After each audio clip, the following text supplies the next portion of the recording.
I was speaking to a group of about 300 kids, ages 6 to 8, at a children's museum. And I brought with me a bag full of legs, similar to the kinds of things you see up here, and had them laid out on a table for the kids. And from my experience, kids are naturally curious about what they don't know or don't understand or is foreign to them. They only learn to be frightened of those differences when an adult influences them to behave that way and maybe censors that natural curiosity or reins in the question asking in the hopes of them being polite little kids. So, I just pictured a first grade teacher out in the lobby with these unruly kids saying, "Now, whatever you do, don't stare at her legs." When, of course, that's the point. That's why I was there. I wanted to invite them to look and explore. So I made a deal with the adults that the kids could come in without any adults for 2 minutes on their own. So the doors open, the kids descend on this table of legs, and they are poking and prodding, and they're wiggling toes, and they're trying to put their full weight on the sprinting leg to see what happens with that. And I said, "Kids, really quickly, I woke up this morning, I decided I wanted to be able to jump over a house. Nothing too big, 2 or 3 stories, but if you could think of any animal, any superhero, any cartoon character, anything you can dream up right now, what kind of legs would you build me?" And immediately, a voice shouted, "Kangaroo! No, no, no, it should be a frog. No, it should be Go-Go Gadget. No, no, no, it should be The Incredibles," and other things that I aren't familiar with. And then one 8-year-old said, "Hey, why wouldn't you want to fly, too?" And the whole room, including me, was like, "Yeah." And just like that, I went from being a woman that these kids would have been trained to see as disabled to somebody who had potential that their bodies didn't have yet, somebody that might even be super-abled. It's interesting. So some of you actually saw me at TED 11 years ago, and there's been a lot of talk about how life-changing this conference is for both speakers and attendees, and I am no exception. TED literally was the launch pad to the next decade of my life's exploration.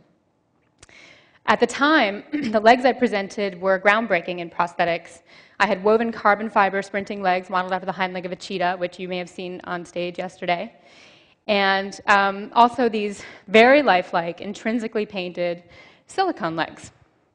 So at the time, it was my opportunity to put a call out to innovators outside the traditional medical prosthetic community to come bring their talent to the science and to the art of building legs, so that we can stop compartmentalizing form, function, and aesthetic and assigning them different values. Well, lucky for me, a lot of people answered that call. And the journey started, funny enough, with a TED conference attendee, Chi Perlman, who hopefully is in the audience somewhere today. She was the editor then of a magazine called ID, and she gave me a cover story. This started an incredible journey. Curious encounters were happening to me at the time. I'd been accepting numerous invitations to speak on the design of the cheetah legs around the world, and people would come up to me after the conference, after my talk, men and women, and the conversation would go something like this. "You know, Aimee, you're very attractive. You don't look disabled." I thought, well, that's amazing, because I don't feel disabled. And, it really opened my eyes to this conversation that could be explored about beauty. What does a beautiful woman have to look like? What is a sexy body? And interestingly, from an identity standpoint, what does it mean to have a disability? Pamela Anderson has more prosthetic in her body than I do. Nobody calls her disabled.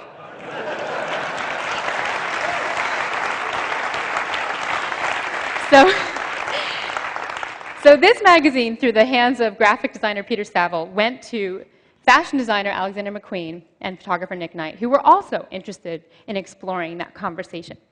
So 3 months after TED, I found myself on a plane to London doing my first fashion shoot, which resulted in this cover, Fashion Able. 3 months after that, I did my first runway show for Alexander McQueen on a pair of hand-carved wooden legs made from solid ash. Nobody knew. Everyone thought they were wooden boots. Actually, I have them on stage with me. Grapevines, magnolias, truly stunning. Poetry matters. Poetry is what elevates the banal and neglected object to a realm of art. It can transform the thing that might have made people fearful into something that invites them to look and look a little longer and maybe even understand.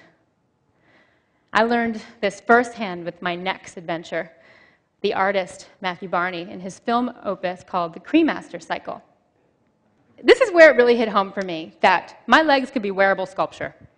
And even at this point, I started to move away from the need to replicate humanness as the only aesthetic ideal. So we made what people lovingly refer to as glass legs, even though they're actually optically clear polyurethane, aka bowling ball material, heavy. Then we made these legs that are cast in soil with potato root system growing in them and beetroots out the top and a very lovely brass toe. There's a good close-up of that one. Then another character was a half-woman, half-cheetah, little homage to my life as an athlete. 14 hours of prosthetic makeup to get into a creature that had articulated paws, claws, and a tail that whipped around like a gecko. And then another pair of legs we collaborated on were these. Look like jellyfish legs, also polyurethane. And the only purpose that these legs can serve outside the context of the film is to provoke the senses and ignite the imagination. So whimsy matters. Today, I have over a dozen pair of prosthetic legs that various people have made for me. And with them, I have different negotiations of the terrain under my feet, and I can change my height. I have a variable of 5 different heights. Today, I'm 6'1". And I had these legs made a little over a year ago at Dorset Orthopedic in England, and when I brought them home to Manhattan, my first night out in the town, I went to a very fancy party, and a girl was there who has known me for years at my normal 5'8". Her mouth dropped open when she saw me, and she went, "But you're so tall!" And I said, "I know, isn't it fun?" I mean, I know it's a little bit like wearing stilts on stilts, but I have an entirely new relationship to door jams that I never expected I would ever have.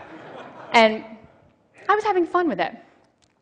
And she looked at me and she said, "But Aimee, that's not fair."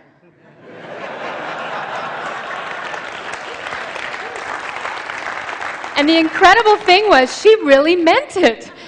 It's not fair that you can change your height as you want it.